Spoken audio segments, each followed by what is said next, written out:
Ohayo minasan.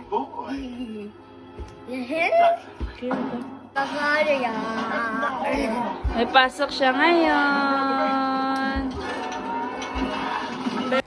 Naihanda ko na nga rin pala yung mga damit ni Ayato. Yung mga susuotin niya ngayon. Yung kanyang t-shirt and jubong. Yung kanyang panty and yung kanyang medyas. At 7 na, pero pinapaligoan ko kasi ng 7:05. At dahil maaga pa, ayan, pinagsi-cellphone ko muna siya at pinanonood ko muna siya ng TV habang hindi pa siya naliligo kasi maaga pa naman. Napaligoan ko na nga rin pala siya dyan, bibihisan ko na rin siya.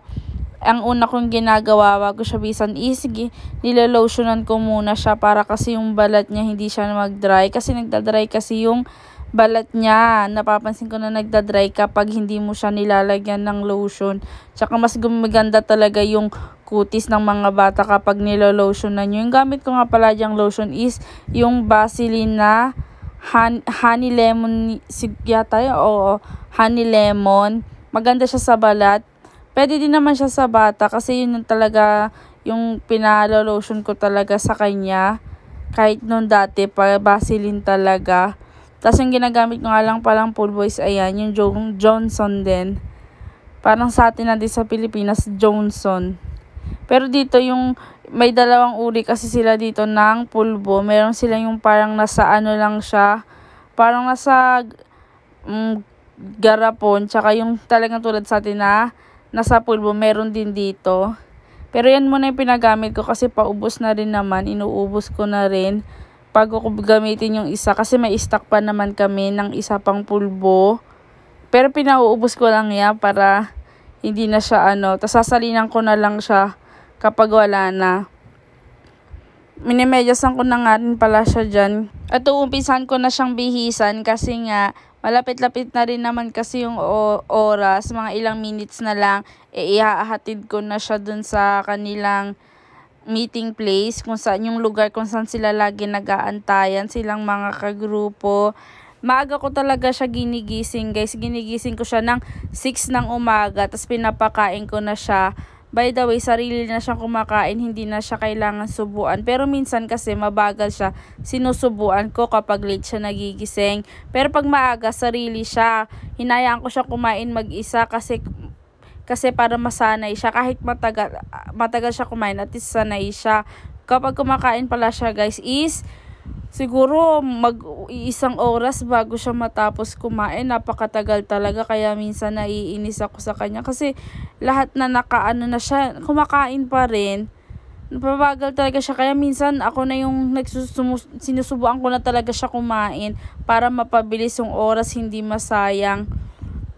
Pero pag maaga siya nagigising, hinahayaan ko siya. Kahit matagal ka siya, okay lang. Kaya yun isa sa mga dahilan ko kung bakit maaga ko siya ginigising, dahil matagal siyang kumain ng almusal. Kahit kaunti, sabi mo kaunti lang yung pagkain niya, is matagal talaga siyang kumain. Hindi ko na talaga yun mabago. Yun na talaga siya. Parang routine niya na yung tuwing umaga mabagal siyang kumain. Sa umaga lang naman, guys. Pero sa gabi, kasi sa istanghalian sa school, dito sila sa gabi. Sa gabi, hindi siya mabagal. Mabilis talaga siya kumain.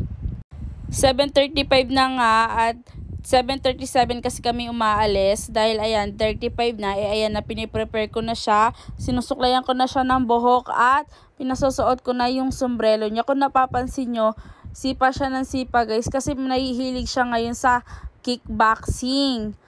Gusto niya na ngayon mag-boxing tsaka mag-kickboxing.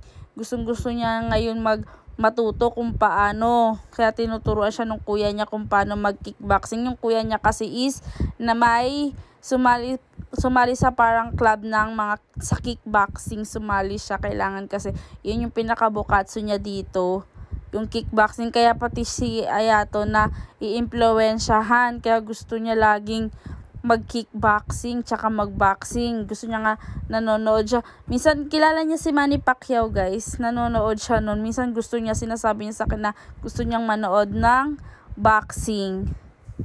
Kung napapansin niyo, sinusuot ko na yung kanyang landuser, pati yung kanyang mga tesage. Tesagi at yung kanyang situ. Kasi paalis na rin kami anong oras na. At pipicturean ko lang pala siya saglit para naman kada ano talaga guys, mahilig ko siyang videohan tsaka picturean kasi para sa pag lumaki siya, may alaala ba siya, may memory siya na, oh, ito pala nung grade 1 ako, ito yung video ko, yung picture ko, ito pala ako nung grade 1 ako. Kaya gusto ko lagi kong dinadocument or binibideo lahat ng nangyayari sa kanya sa araw-araw para pagtanda niya, may babalikan siya na may isi-share niya din sa magiging pamilya niya, sa magiging sarili niyang anak na nung bata siya, eto may maipapakita siya. Ayun naman yung dahilan ko kung bakit lagi ko talaga sinisipag na videohan siya, mga picturean siya. Kung tutusin guys, lahat ng sa cellphone ko, siya lang ang lahat ng picture talaga sa may cellphone ko. Siya lang, puro siya. Simula bata hanggang sa lumaki siya lang talaga. Yan, ayan pala yung meeting place nila guys. At dahil 3 na, nakauwi na si Ayato. Ang balis, diba? Parang time machine tayo. Uwian na agad. Parang kanina lang kakahatid lang natin sa kanya, ngayon is uwian niya na. Ay naglalakad siya. At nga pala guys, this week is nagpa-practice na sila para sa kanilang sports day or undukay dito kung tawagin. Nagpa-practice na sila kasi 2 weeks na lang mag-uundukay na sila or sports day na nila o sport fest. Yan.